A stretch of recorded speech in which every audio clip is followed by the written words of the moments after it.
ஆடிப்பெருக்கை முன்னிட்டு நீர்நிலைகளில் வழிபாடு செய்வது தமிழர்களின் மரபாக உள்ளது.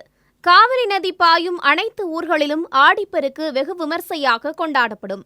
காவிரி அன்னையை வரவேற்று விவசாயம் செழிக்கவும் வாழ்வு வளம் பெற்று நலமுடன் வாழ பொதுமக்களால் ஆடிப்பெருக்கு திருவிழா வருடந்தோறும் ஆடி மாதம் 18ஆம் தேதி கொண்டாடப்பட்டு வருகிறது.